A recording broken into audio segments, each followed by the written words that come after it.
Saludo cordial, los estamos saludando desde el Ágora de la Facultad de Ciencias Humanas, aquí en el campus principal de la Universidad Industrial de Santander, quien por estos días se ha vestido de gala para recibir a quien es considerado ya de manera oficial un egresado distinguido.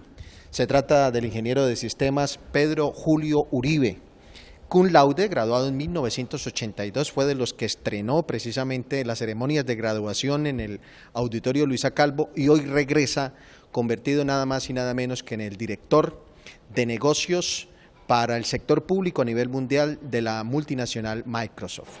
En primera instancia, ingeniero, bienvenido, nos complace mucho tenerlo aquí en su casa, en la que nunca va a dejar de ser su casa, la UIS. Creo que nunca ha dejado de ser, posiblemente tuve un lapso de muchos tiempos sin visitar mi universidad, hoy volví después de 27 años y creo que todos los recuerdos me vinieron en 2 segundos, los buenos recuerdos que siempre tengo en la universidad, y realmente creo que es un honor volver a la universidad, me siento complacido volver al mundo académico, porque nunca lo he dejado realmente.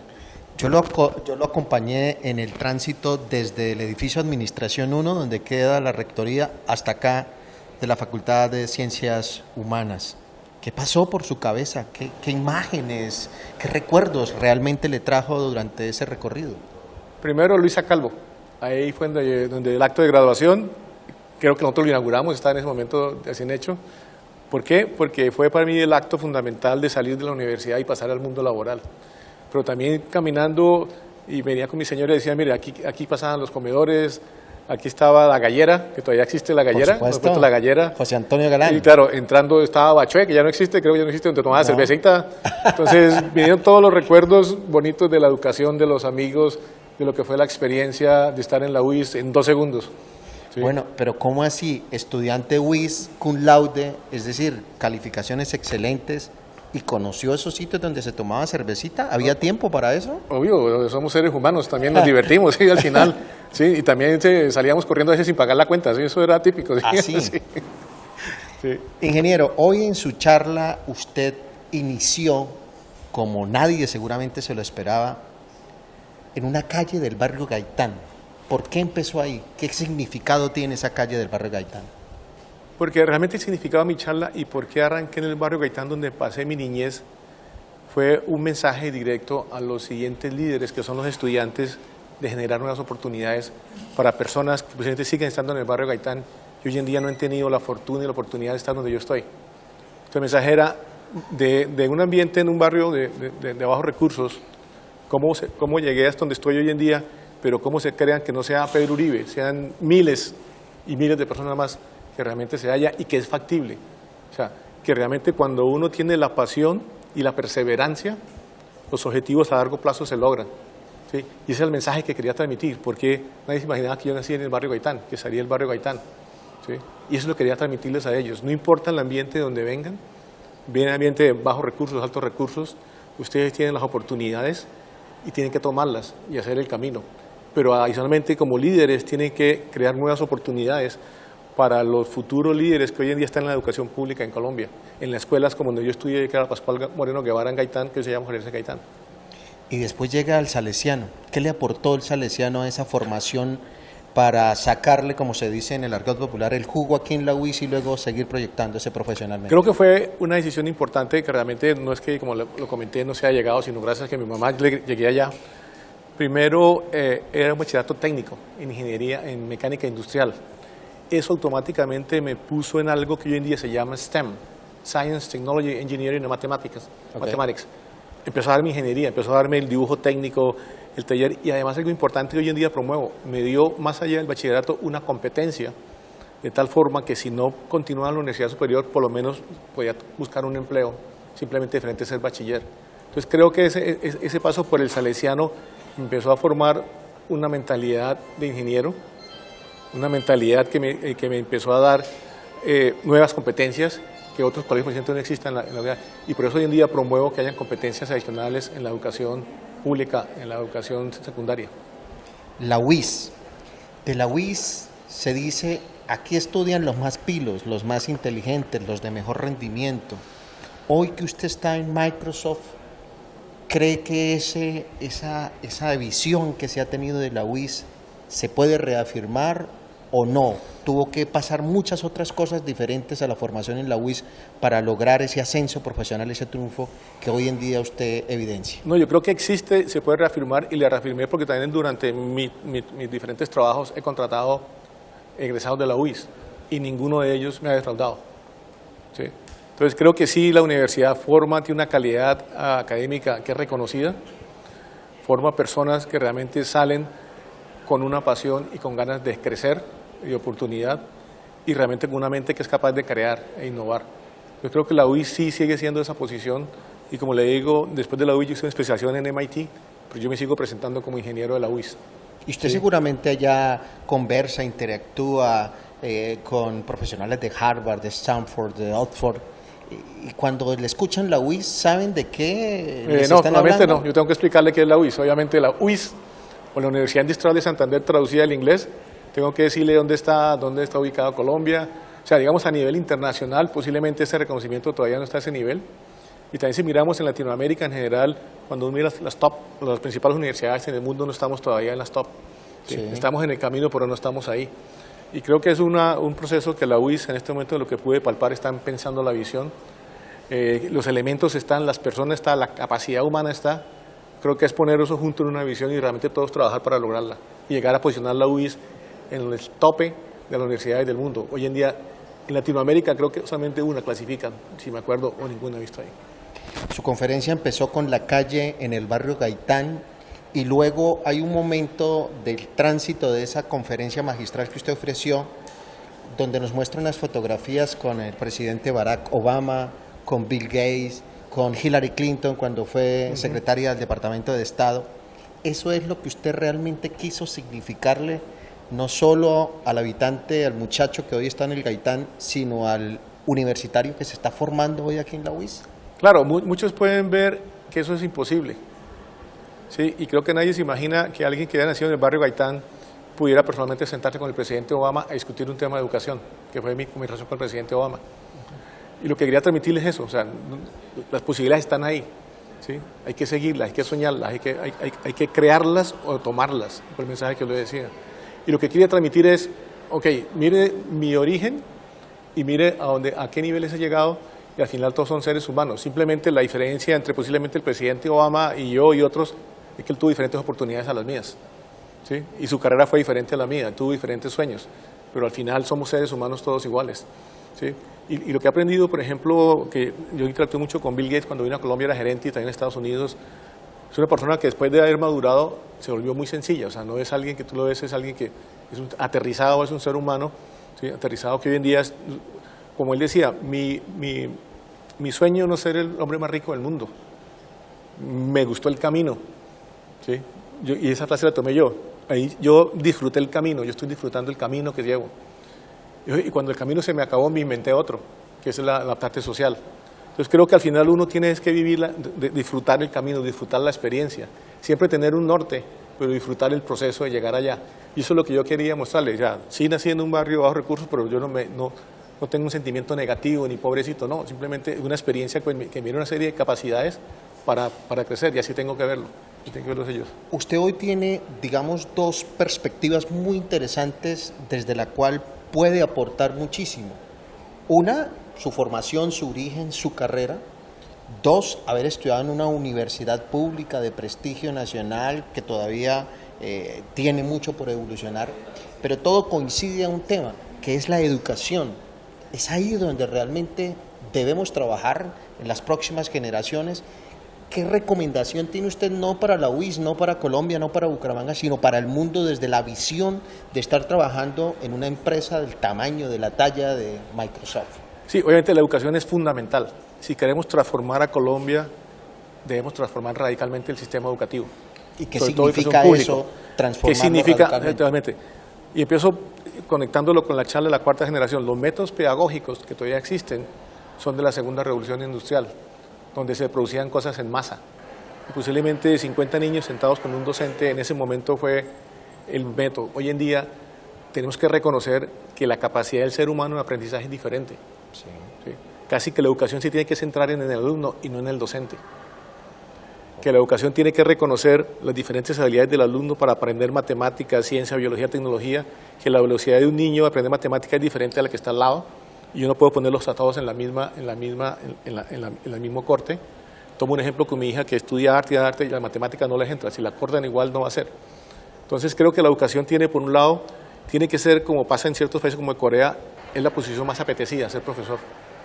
Pero para poder ser allá tiene que estar en los top 10 PhDs, ¿sí? Y cambia radicalmente. La forma de cambiar un país es cambiar el sistema educativo, sobre todo público. Obviamente el privado es importante también, pero donde está la gran mayoría de las personas es en el sistema educativo público. Y esos cambios radicales obviamente tienen un gran costo, ¿sí? Y aunque todos los países lo tienen como prioritario, esos cambios radicales de cambiar los métodos pedagógicos, de que también los docentes cambien, los docentes siguen siendo fundamentales. Hubo una tendencia en el pasado, cuando salió el computación 1 a 1, que el docente no importaba. Nosotros dijimos, sí importa, sigue importando. La calidad de la educación empieza por la calidad del docente, ¿sí?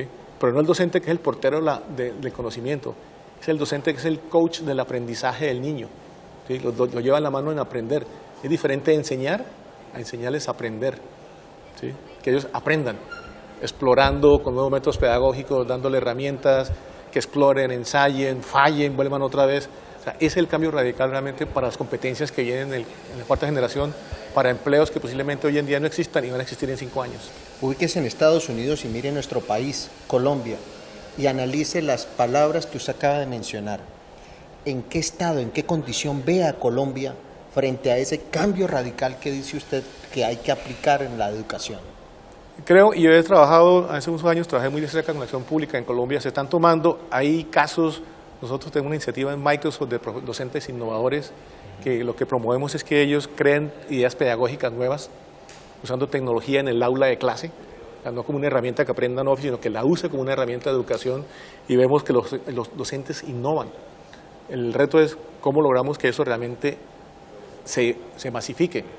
En Estados Unidos también, o sea, la educación pública también es un reto, obviamente está en otro nivel, es otro esquema totalmente diferente, pero cada día sí estoy viendo, por ejemplo, en las escuelas públicas, la tecnología en el aula de clase. Sí. No es el laboratorio donde voy a aprender computación, no, es que es fundamental como herramienta de aprendizaje, ¿sí? Y también el país está repensando el sistema educativo. Bill Gates es uno de los que más influye en Estados Unidos en el mundo educativo, pero sí hay una diferencia en el enfoque y en la forma como se desarrolla. No es que sea ni malo ni bueno, porque creo que los dos sistemas tienen cosas positivas y cosas no positivas, ¿sí? Pero creo que sí, el elemento del país está dando para repensar y están pensando, oye, ¿cuáles son las siguientes competencias que requiere las posiciones del futuro? Y del futuro estamos hablando de 5 años. Y en esos 5 años, ¿usted cree que Colombia puede por lo menos aproximarse? Sí. No tengo duda. ¿Y por qué? Sí. ¿Por qué lo puede afirmar con Creo tanta que ya certeza? el país está en un momento como país de mucha más tranquilidad. Ya la mente está centrada en cómo desarrollar Colombia. ¿Sí? Tenemos un reto en el tema de la integración de las personas que estuvieron por un tiempo fuera. ¿Sí? Pero al mismo tiempo, sí hay una conciencia, y veo yo en las nuevas generaciones de alcaldes, de políticos, de realmente tomar la educación como algo radical y transformar. Creo que Colombia sí lo está dando, hay esa conciencia, la conciencia la veo, está ahí, tomar las acciones es el reto. En la época seguramente cuando usted estuvo de estudiante aquí en la universidad, cuando se protestaba, cuando se exigía mayores dineros para la educación en el país, pues hoy entramos en otra etapa que es la del posconflicto, sellado, digamos, el primer gran acuerdo de paz con el grupo más grande y más belicoso de los últimos años. En esa época decían, es que la plata, el dinero del presupuesto nacional se está destinando para la guerra y hoy no vamos a tener ese conflicto, esa confrontación y va a haber seguramente más dinero para la educación. ¿Cree usted que eso sí va a pasar en Colombia y en qué proporción podría destinarse ese dinero que nos gastábamos antes en la guerra para dirigirlo ahora en esta gran revolución educativa? Sí, creo que eso va a dar una ventaja donde va a poder invertir en educación, pero más que una cifra y que un monto. Suponte que mañana el gobierno dice, bueno, voy a liberar el 4% del PIB para educación. ¿Para hacer qué? ¿Para cambiar qué? ¿Cuál es la visión del país donde quiere llevarlo? Si no hay esa visión de futura de educación y yo libero más recursos, posiblemente alimento más el mismo modelo. Obviamente hay retos de cobertura de la educación, que más niños estudien, retos de calidad de la educación, que los gobiernos fueran cobertura y calidad de la educación, ¿sí? Calidad de los docentes. Hay que invertir en la capacitación de los docentes, en la siguiente generación de docentes, en los que están hoy en día, ¿sí? pero si no se tiene esa visión hacia dónde va, meterle más recursos al mismo sistema posiblemente va a tener un impacto, pero no tan grande. Pues dice, oye, ok, vamos mañana 4%, pero es que queremos llegar aquí. Este es el fin donde queremos, esta es la foto, esta es la imagen de Colombia en un futuro, y para eso vamos a invertir. Si no, los dineros se van a ir posiblemente en lo que está hoy en día y vamos a alimentar un modelo que puede tener cambios, pero no cambios que se masifiquen. El líder de su empresa, Bill Gates, dice usted, influye mucho en la discusión de la política de la educación en Estados Unidos y por supuesto Microsoft también lo hace a nivel del mundo. Usted nos hablaba de que la empresa trabaja también para que los educadores, para que los profesores formulen proyectos desde las aulas y adicionalmente nos habla de la necesidad de que también se trabaje en la filantropía de la que habla Microsoft. ¿Dónde nos podemos ubicar hoy en día para tratar de que una empresa del tamaño de Microsoft pueda ayudar, pueda compartir, pueda definitivamente aportar a los procesos educativos en instituciones como estas y en países seguramente en vía de desarrollo? Sí, lo estamos haciendo y tenemos acuerdos casi en todo el mundo en sistemas con la parte de educación pública principalmente. Nuestro foco obviamente es entregar tecnología como Office 365 sin costo en línea, sí, pero en paralelo capacitamos docentes para que la usen. Tenemos un gran foco en capacitar docentes, nuestro foco está en los docentes, en que realmente cambien los métodos pedagógicos. Y para eso, por ejemplo, tenemos un concurso de docentes innovadores a nivel mundial. Entonces, invitamos a los docentes de todo el mundo a que propongan nuevas pedagogías, vamos seleccionando a nivel de país y vamos llevando hasta que lleguen a un premio mundial. Con eso estamos incentivando que haya innovación en la educación, estamos invertimos en la educación pública, nuestros precios comerciales se bajan para los gobiernos, la educación pública es diferente. Generamos, por ejemplo, tenemos la red de jóvenes innovadores, ¿sí? Eso se llama YouthSpark en inglés. Son jóvenes que están conectados y si entran a esa página encuentran contenido técnico, contenido de liderazgo, ¿sí? Estamos generando lo que llamamos docentes innovadores, es una red mundial de docentes que entre ellos se intercambian, y directores de escuelas innovadoras, porque también el director es fundamental en escuelas innovadoras. Entonces sí tenemos una red a nivel mundial de docentes, estudiantes y directores, que es una red, una comunidad colaborativa, que entre ellos se comparten experiencias y estamos viendo que se están generando innovaciones alrededor de eso. A propósito de comunidades colaborativas, de conectividad, de tanto equipo, tanto dispositivo, usted menciona unas cifras en su conferencia que prácticamente por la cantidad de números y por la dimensión casi que se le salen a uno de la cabeza.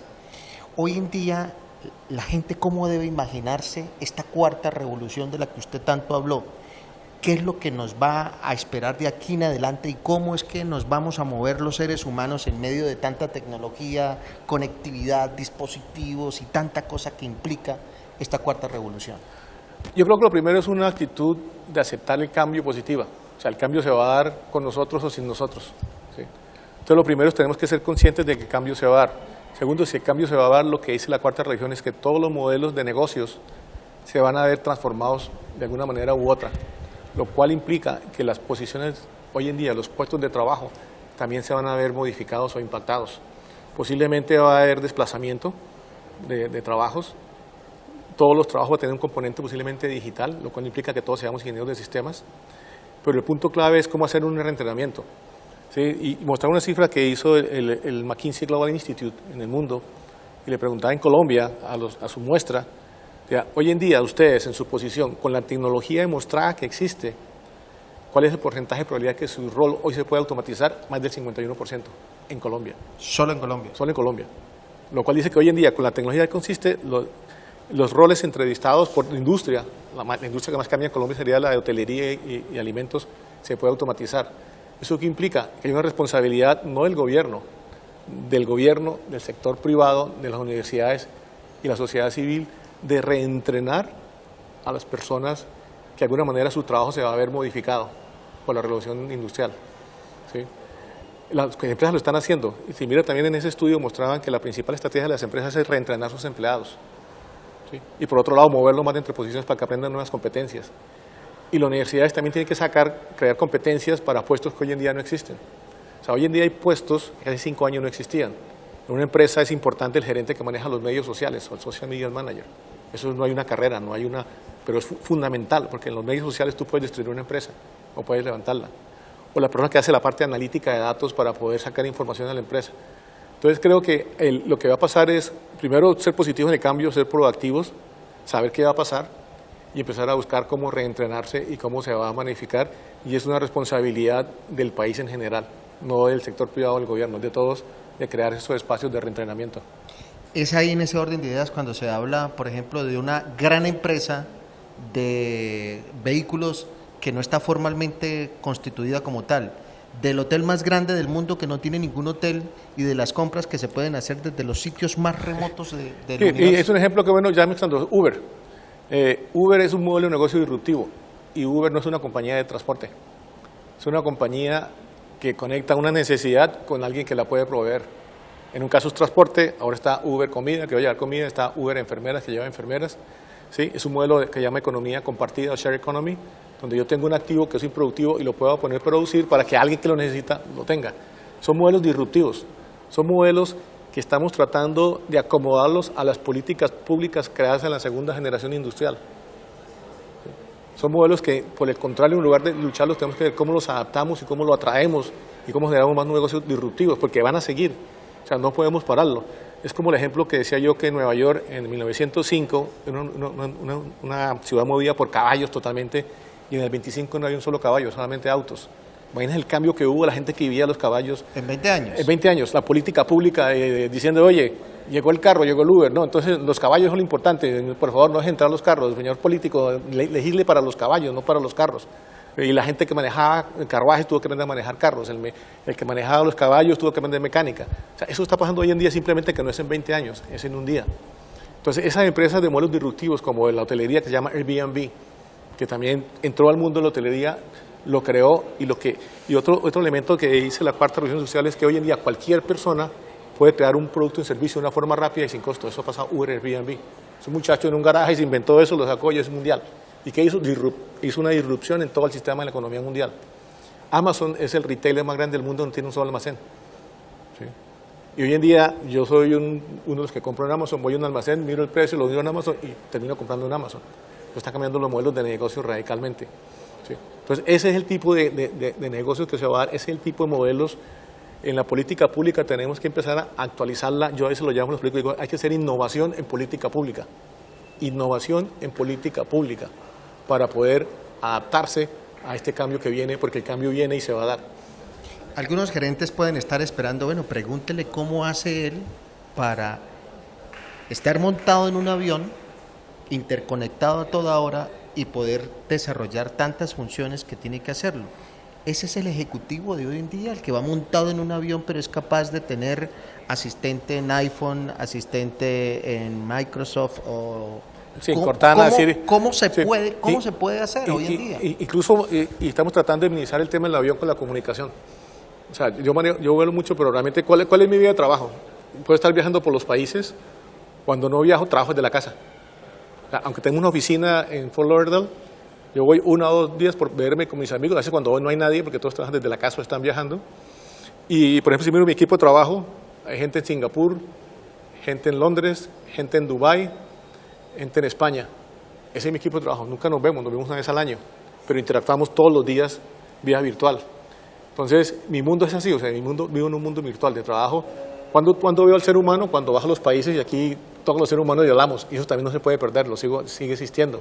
Al final yo estoy convencido que la tecnología nos ayuda, pero de vez en cuando un toque humano y la parte del 1 a 1 tiene que seguir existiendo. Pero me facilita el mundo del trabajo, o sea, yo desde la casa trabajo y voy al mundo completo. Me muevo entre Dubái, Singapur, Londres, hablo con Chile, voy a República Dominicana, luego hablo con Perú, hablo con Colombia. O sea, me muevo por el mundo sentado en el computador de la casa. Quisiéramos haber conversado muchísimo más, pero ya no hay posibilidades porque su agenda es muy compleja.